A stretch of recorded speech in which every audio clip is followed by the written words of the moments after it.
Hey y'all, what's up? Welcome back to my channel. It's Goddess Giselle, your host. I hope you are having a wonderful day whenever this video meets you or greets you. And if you're new here, be sure to like, share, and subscribe. So this is a new series I'm doing on my channel where I will just be kind of giving my 2 cents, talking, vlogging. But I do also have a podcast where I highlight women in their communities making an impact. So y'all, if you are new here, go check out the episodes. We're on episode 14. It's been real lit and very inspiring. So be sure to subscribe to the podcast. But like I said, this is actually my vlog section where I'm just going to be yapping. Okay, so my last vlog, I talked about TikTok ban, the working, boom, we're on to the next. And what are we talking about today? We're talking about a brand new series on Netflix that has the girls chatting. Okay, it's definitely causing conversation, which is good. And I personally want to give my 2 cents on the show and give you guys the rundown on what I thought about the whole series. So we're talking about WAGs, okay? WAGs to Riches on Netflix, which stands for Wives and Girlfriends of Sports Athletes, I think. Yeah, Wives and Girlfriends of Sports. And so there's a series on Netflix, and it really stars Sherelle Rosado, who is the former wife, former girlfriend, longtime girlfriend of Chad Ochocinco, who's one of the biggest stars in NFL. He's a retired athlete, always, he's just him, okay? If you don't know who that is, just do your own research. But anyway, she got her rise to fame from one, being a successful businesswoman, but also because of her high-profile relationship with Chad Ochocinco. Now, I also want to give a disclaimer that I won't be having any spoilers here. I definitely think you guys should just watch it for yourself if you're into it. But I know you've probably seen it on your timeline. People are talking about the show.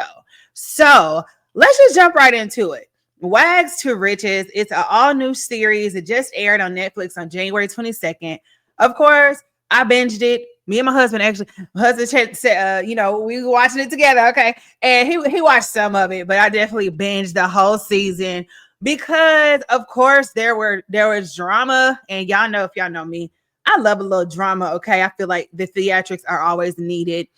And I just love to see Black women in luxury, okay? That's really my steez. Like, that is my particular area of interest. Black women, Black people, even, Black women, Black people, melanated folks in luxury, okay? And so when I first saw this series, I was just honestly blown away by all the aesthetics, okay? The girls were giving the looks, the aesthetics, the homes. They were beautiful. They were beautiful, okay? They were beautiful. So before we just jump into the rundown of the series, I just want to give, like I said, the aesthetics, the homes in particular. Now, let's do a little rewind here. Sherelle Rosado also put out a series. I don't know when, but anyway, it was called Selling Tampa. Selling Tampa was a show also on Netflix. It was a hit. Okay, I watched it. I loved it. I definitely wasn't expecting to see such a great lens of women in luxury and real estate. And they really showed, the other side of the coin, like what it takes to be successful in real estate. And of course, looks matter, but you got to have a little more than looks to really be able to sell a house, right? But I definitely think the girls was given the looks. Again, I feel like as women, we might be a little aesthetically driven. So, that was just, it worked. Okay. It worked. And so Selling Tampa came out first. And then after Selling Tampa, we now have this new series called WAGs. Now, first things first, did I like the show? Yes, I liked it. Liked it a lot, actually. I thought it was so cute. It gave a lot of context to, what it takes to be in that light as, again, a businesswoman, but also a high profile spouse or girlfriend of, some amazingly talented men that are in industry. So that alone, loved it. I do think there could have been a lot more narrative given as far as what the girls do to support their husbands. Some of the politics about, what happens when they get signed or they are free agent, and just all the semantics that are included with being a high profile athlete. I think that part of the show was not very well spoken about. Now, obviously, I know they probably have NDAs and politics aside where they probably couldn't talk about that, but that would have been real cute. You know what I'm saying? To see how they navigate those changing waters, because things are always changing. So that's one thing I realized. I was like, I wish I would have seen more of the stories of the women who are actually, married to the sports and entertainment lifestyle. But like I said, nevertheless, overall, thought it was a great show. Like, sign me up. Season 2, bring it a little bit more. But yes, just bring it, and we're gonna be there, and we're gonna be watching. Now, what else? So, like I said, that was the tea on the actual show. Selling Tampa came first. Then we have WAGs. I was trying to put up my comment because you know me, y'all, I'm very literal. And so I have put a comment on Sherelle Rosado's page. I was just like, are the girls going to be given luxury? Are they going to be given drama, but also the aesthetics? Like, are they going to be giving that? We're going to see. So I had posted it on her page, and of course she liked it, and I thought that was super cute because I mean, I'm not gonna lie, I am a media girl, so of course I'm gonna tune in, but I'm also gonna be a critic because that's what I'm here to do, right? We don't just give passes, like we have to deliver and also showcase the beauty of Black womanhood and really just honoring the different lights that we can be in, because we have been struggling with that literally since the inception of Black womanhood, baby. We have been, don't get me started, but they have been controlling our images. So for us to actually take ownership of our image and put ourselves out there in the light that we want to be in, I love it. 10 out of 10. So let's jump into the cast. Okay, we're gonna meet the cast real quick. And I think that's the best part of the show, was how Sherelle and the producers of the show were able to just like get these girls together, like that's not easy. It's not easy to do. I mean, if you are a girl with friends, you already know it's hard to get your friends together for a doggone lunch, right?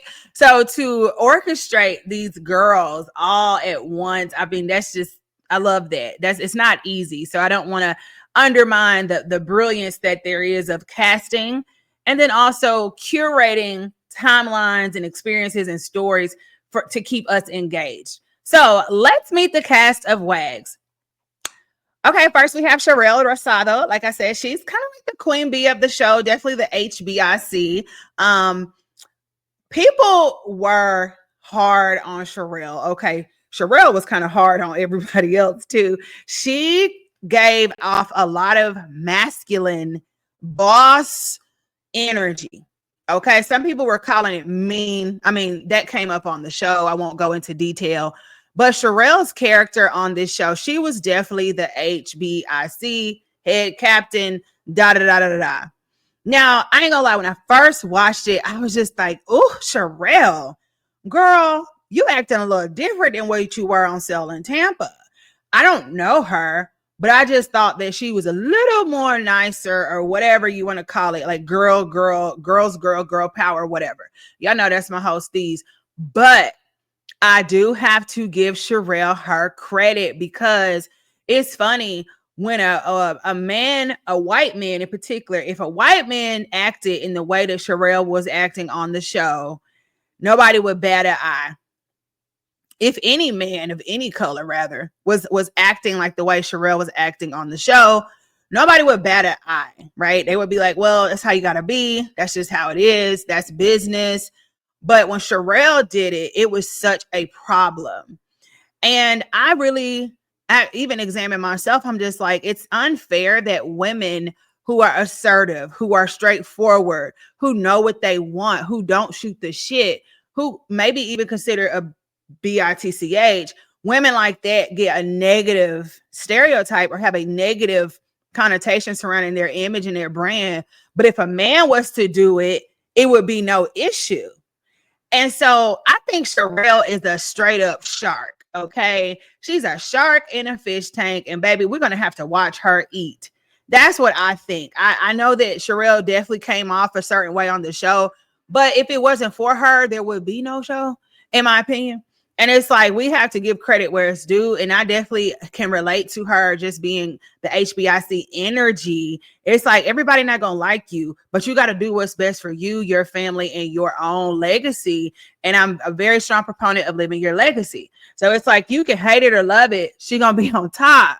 You know what I'm saying? So it's like that's my 2 cents on Sherelle, baby. You gonna hate it or love it, but you gonna have to respect it. All right. So shout out to Sherelle. She's the at the time of this filming, the wife, or excuse me, the girlfriend or fiance. She's the fiance or ex-fiance of Chad Ochocinco. She's stirring the pot the whole show.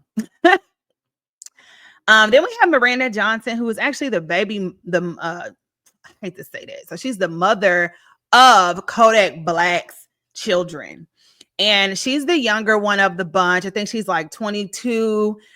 She has a very unique story. She brings a very fresh lens. She's also a realtor and a rapper. And so I love her energy because she's simply just being herself. She's extremely authentic, and she adds a lot of youth and kind of naivety to the show in a good way. And so you always want to have that sisterhood frequency where it's like, you know, I'm young, but I'm on my way. Right. And I love that Sherelle had the spirit to even kind of nurture and mentor her because, you know, sometimes bitches be hating. Okay. A lot of times bitches be hating. I've experienced that in my own journey. You know, either they're going to love you and want to help, like nurture you and like build you up, or they're going to tear you down and be like, you ain't nothing and be intimidated because you're young. So Miranda's role, she definitely plays the role of, you know, the young girly. So shout out to her. Ashley Wheeler, Ashley, baby girl, your house so beautiful, girl. The house is so beautiful, her family also beautiful. I think Ashley was my favorite when it comes to the best overall. Okay, like she is the image, she is the woman. She's also a veteran, which I thought was super cool.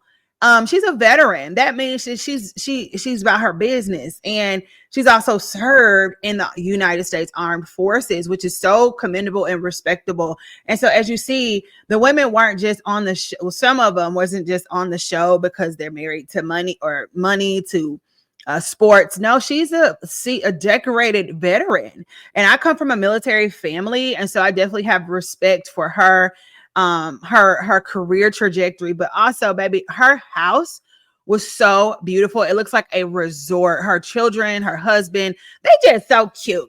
So Ashley Wheeler, she is my fan favorite when it comes to best overall. Okay, she wasn't fake, and she literally is living the WAG's life. So Ashley, girl, you get it for me, baby. You my pick, honey, because aesthetics aside, even just character, the fact, like I said, she's a veteran.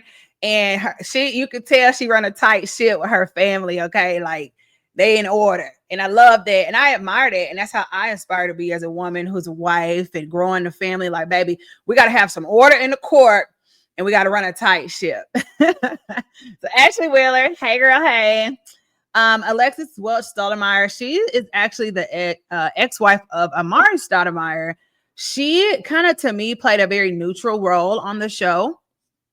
Some people were saying that she was the only one with sense and things like that. I personally feel like she played the fence a little too much for me. Like, I didn't see enough drama from her. Like, even if you're not the drama-free friend, that's cool, but give me something to be like, that's what she do, right? I know she's a co-owner of a cannabis farm, which is really cool, right? And so she's more of the earthy one, things like that. But again, I didn't see that play out. Like, give me some yoga. Give me yoga in the park with the girls, or teaching about herbs and tinctures and different things that we can do to like heal our womb, our bodies, our minds. Like, lean into whatever you're being, right? I think that's what I did not see from her. I mean, maybe she's on her journey because she is, you know, an ex-wife, and I think they were married for well over 10 years. And so she was on the show dating, but like I said, she played the fence too much for me. I really wanted to see her be herself and kind of lean into whatever she's representing, right? If you're the spiritual, holistic friend, and again, give us tea, give us information on what that looks like in your world. Like, why did you want to invest in a cannabis farm? Like, what is the benefits? Why are you a proponent for cannabis? Like, things like that. I didn't get enough substance from her, but I mean, again, very legacy relationship, but I didn't, she played the fence too much. So that was my take. Everyone else was like, oh, she was the one with the most sense. I'm just like, baby, we don't need sense. We need energy. We need drama. Okay. But yes, Alexis Stoudemire. And Portia, she honestly, she was also another member of the cast who I just felt like was just there.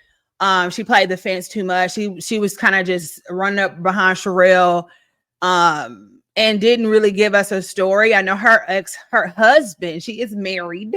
Okay, her husband is Andre Berto. They've been married for the last 5 years, and they have 2 children and a third on the way. Boom. And so she also has a lifestyle brand, which I thought was cute. But again, we need substance. We need, like, ground me in your why, right? Being a bad bitch is not enough. I'm sorry. New Earth, new rules. Y'all know I'm a strong proponent of New Earth, Age of Aquarius. We're talking futuristic, divine feminine rising, feminine power, like loving the divine feminine within. Okay. So we all bad bitches, quote unquote. What else? Like, what else are you serving other than a look? That's not enough. We need substance. We need girls who got motion in their consciousness, who can think above the clouds, baby. And her being married to a boxer, which is a different perspective, right? A lot of these guys were football players. So we don't know the lens of a boxer lifestyle. So what was that like? Give us tea. Like, talk to me about his biggest fight and your role in preparing him to win. And I'm thinking Creed, like, on Creed, the movie anyway, the wife, her role was so powerful, and she was, like, hyping him up, and it was just the aesthetics again.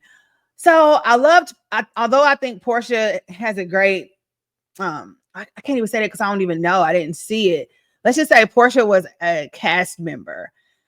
Maybe next season we can get into her story more, but the whole want to be a part of the group, want to be this, that's just not going to cut it. Okay. But hey, girl, that's Portia. Sade Vanessa. So she is also a younger cast member. I think I read she's 29. Please don't quote me. Go do your own research. I think she's like 29, late 20s. Sade Vanessa loved her because she stood on business. Okay, she stood on business. She was not letting them play in her face. She stood on business about what she was speaking on, her business, literally her business, like what she has going on in her personal life, her relationship with her husband. Or at the time of the film, and I think they were engaged. They had been together for years, like 8 or 9 years. I don't think they were actually married yet. But her Instagram, she's a wife now. Okay, don't play with her. Love Sade because she was just keeping it 100.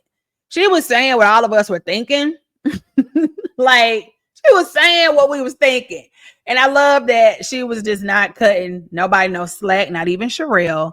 So Sade, hey girl, hey. She was giving. And she is not a mother at the time of the filming. And she, like I said, her and her man been together, and he plays in the NFL, or at the time of the filming, he was playing in the NFL. And so overall, she just gives young girl, I'm about my business, but she ain't have to talk about it and keep trying to make everybody believe in her. She was just doing her. Okay. So we definitely need that energy. She was definitely not neutral. She was calling folks out when they needed to. And that's what we want to see. We want to see a bitch who she ain't gonna sugarcoat it, okay? Because we're here to watch y'all do y'all. So shout out to Sade Vanessa. And then we have Lastonia Leviston, which she was referred to as Stony on the show. Now, Stony,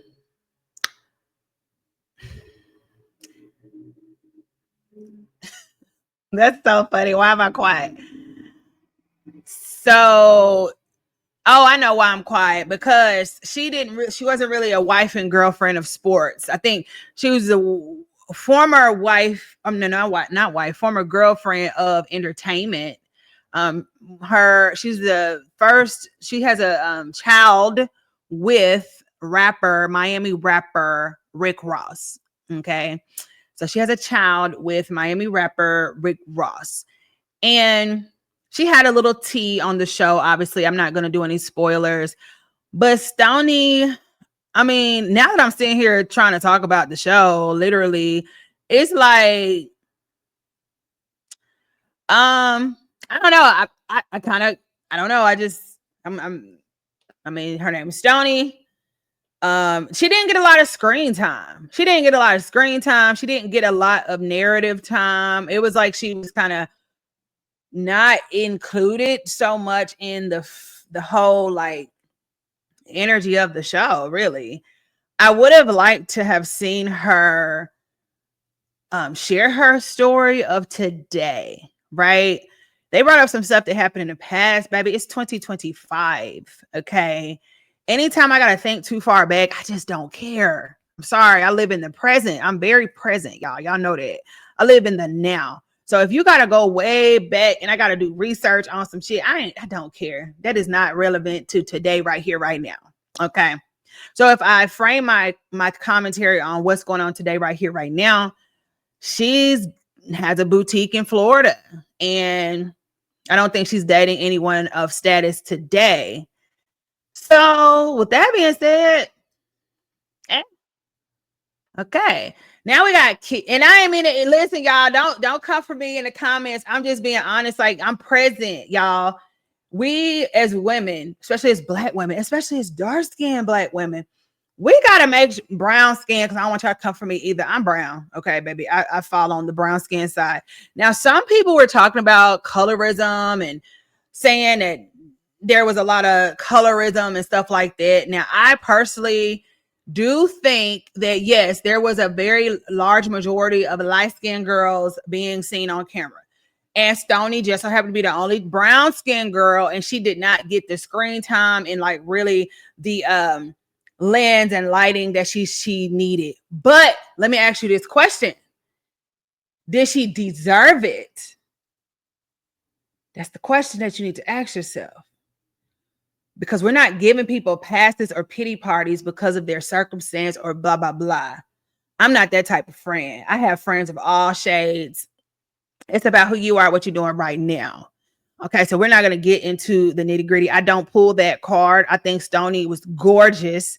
She has the very good feminine energy, right? Like, her energy had a lot of potential. Like, she could have been the one to raise the frequency of the group, to make the girls open up, to be the one to talk about sex, to talk about how to keep a man when it comes to sex. I don't know. I mean, that's what wives talk about, like giving us like tips on shit. You know what I mean? Like, that would have been ideal. That would have worked. I mean, you have very high level celebrities like Candy Burris. She is very much a sex educator, right? And so Stoney, I would have loved to see her be the goddess energy of the show, because she has the energy. All right. She's not stuck up. She's grounded. She's down to earth. She's not ashamed. She real. And I feel like the people probably rooted for her the most because the way she was treated in the beginning. But again, I don't give pity parties. I'm not finna do that. I'm gonna keep it a buck. Stoney, if she comes back for season 2, I would love for her to be the goddess, like, je ne sais quoi energy of the show, because that is needed when you got a group of women with motives and trying to be bosses and real estate. Like, that's cool, but Stoney could have balanced Sherelle out in the sense that she would be the other side, where it's just pure feminine energy, fashion, like girly girl vibes, right? I think that was a missed opportunity for Stoney, because had that been the narrative, then we probably would have been able to like grasp onto her purpose on the show. But that's not what happened. They just kind of shunned her. And if she comes back for season 2, I think she has an opportunity to change the narrative. And I do think she needs to put that store, the store that she has, I do think she needs to put it online. I would shut that store down and just really, find your tribe online, and maybe even come up with a cute name for Stony. Now I'm giving you tips. I would come up with a cute name for the girls with that mentality of like, I don't know, but it's like the stony, like the stony girlies or whatever. And it's like that, it's like your signature. Like we need a signature from you. Like you already came up back then. That was fine. You kind of had these men in a tussle. You got your coin. But what can I see from you? What can you create? It's time for her to get a little more creative, and I think she can do it. I know she can do it. But for this show and this season, it wasn't done. So Stony, I'm rooting for you, but I need to see more of your authenticity, and baby, lean into the mess because we like that. Okay, so that's what I think. All right, now we have Keita. Keita is married to Keita Hill. She's married to a very high profile, one of the most decorated players in the NFL now, who is Tyreek Hill. He's a star. I get money, I'm a star. Keita, she reminds me of this girl I went to school with, which is so funny. But like, I liked Keita because again, she plays her role. I think she's the most wags of them all, right? She been dealing with some mess, and I won't give any spoilers, but I feel like Keita plays her role and she plays it well, which would make sense that her and like, I think Sade had a little mess or whatever. I liked Keita. Now, did in that house she was looking at, oh my gosh, that house was beautiful. Okay. Now, did she give me a story, a narrative? Not really. I would love to see how she navigates being the wife of Tyreek. Okay. I think she knows her role. She plays her part, but she be putting up with a lot. And, you know what you sign up for. And I think she got the mindset to be able to manifest and live in the lifestyle that she's living in. I know they went to the courthouse for their wedding, which, him being a star, it's like, why would she do that? Oh, she got her reasons. I liked Keita. I would love to see more. Like I said, I think she's the one who's really into that wives and girlfriends lifestyle. Like, me and all the girls were here and we were doing this and we had to do this charity event and we had to go to, I don't even know the language, but she knows the rules of the land when it comes to being with a star NFL player. So Keita Hill, she wins I say wins, but okay, wins. She gets best WAGS energy from me. She's so cute. She know how to act. And I just think I liked her. I liked her for the sake of the show. Did I get a story from her? Not so much, but I feel like I said, I want to see how she handles Tyreek, her man, going to the games. If we could have got just one scene of her like headed, okay, we're getting ready for game day. This is what it looks like. Her husband's doing this and she got to get whatever that looks like. I think that would have been so cute because I feel like she real deal Holyfield, and her, like I said, her man is decorated. So, hey, Keita, you are the WAG, okay? And then Jules. No to Jules. I don't know why she was on the show. I know of Jules' brand through the industry, right? Because I'm in media. I'm in, we branding. Yeah. And I've been in industry for about 10 years, right? So yeah, I know Jules from the culture, actually, which is a whole nother topic for if you've seen the show. Jules was giving Karen that whole show. And I honestly was getting a little triggered by some of the scenes that Jules was in because she was playing the role of Karen the entire show. I think Jules is in the wrong place at the wrong time. Every time she came into a scene, she made it about her. Narcissistic energy, like Karen playing the victim, no regard for the women in the space, for the culture that she's infiltrating. I just hated it. And then she had her influencer dinner. It wasn't none but people that looked like her at the dinner. Maybe one or two that look like me, but like the girl don't play. She act like race is not a factor, but she pulled a race card for herself at all times. And then the way she had Mr. West's name in her mouth was weird. She's a clout token fanatic.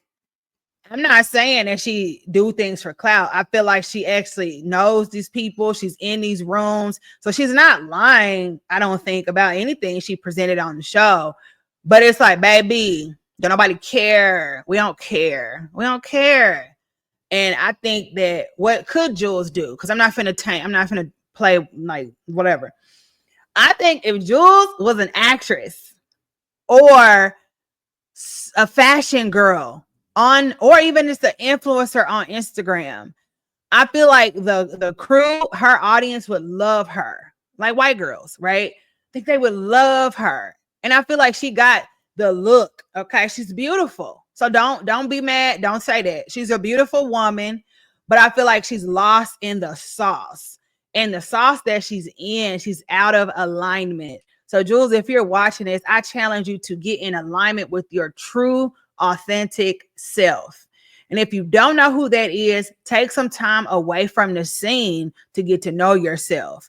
Because I feel like she is that girl in her own way. I mean, obviously, we know her name. So she's been doing something right. But every time she's in the spotlight, even outside of the show, it's always in a negative light. And so she just needs a little bit of healing. That's what it is. It's healing of her feminine energy. And if I could pull a chakra center, I would say even her heart space, because the amount of self-love that she needs is not present. But if she took some time to heal herself and love herself, Jules, baby girl, you could be that bitch for real. And I'm talking about online, just all the stuff that you have in your head. Because I saw on Instagram some of her looks. I was like, she looks so cute. She just got to stay in that lane, right? But when she tried to come over here to the Black culture or come over here to hip hop and all this other stuff, and then it's just she's too all over the place. And I think sometimes brand girls need a brand consultant. Like, I just hired my first brand consultant this week, right? So sometimes the brand girls need their own brand consultant. But Jules was not a good fit for the show. I don't know why she was on it. I think her whole purpose was to be the archetype, like the villain, or I don't know, not even a villain, but just somebody people didn't like. But I felt like I hated that for her, because it's like she has so much potential, and you know, she's just a girl at the end of the day, right? So that's called grace. At the end of the day, we are all just girls. We're trying to figure it out.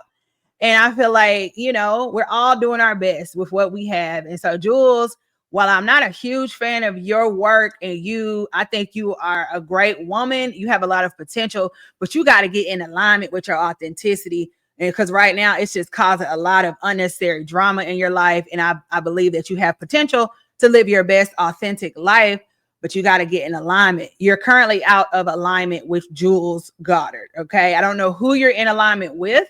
Like when we opened the show, you was trying to align with Mr. West. That didn't do too well. Tried to align with trying to align with this group of girls. Didn't do too well. So you're out of alignment. So take some time to figure out who you are, what you really like. I'm seeing fashion energy up off of you. I'm seeing like posh hosting energy off of you. So get the brands that all this time you've been working for people, work for yourself, and maybe get those brands to sponsor your influencer events, your energy that you want to create, and don't just give it all away, especially not to the culture, because maybe the culture that you're aligning with is not a good fit, right? And this is universal law. So I'm not even talking about race. We're talking about universal law. So yes, Jules, last cast member, she gave us a show though, baby. She gave us a show, but it's kind of hard to see. So that is the tea on the actual cast. And overall, scale of 1 to 10, I give it you can't do 7. I would say 8, but we need more story. And some people were arguing that this concept of wives and girlfriends of athletes is kind of a dated concept. That might be true, but baby, we like to watch the entertainment. So that I don't care. It's timeless. As long as folks is playing basketball and football, we're gonna be in the midst of this. You know who else is a WAG that we kind of forgot? Sierra. Hello, Sierra, the singer. Sierra. She's a WAG. Ooh, that would have been cute if she did a guest appearance. But she didn't. But anyway, overall, the show was great. I loved it. Obviously, I'm sitting here talking about it. I would love to know what you guys thought of the show in your own opinion. Yeah, be sure to tune in if you haven't. And until next time, this is your girl, Goddess Giselle, and I'm signing out. Bye.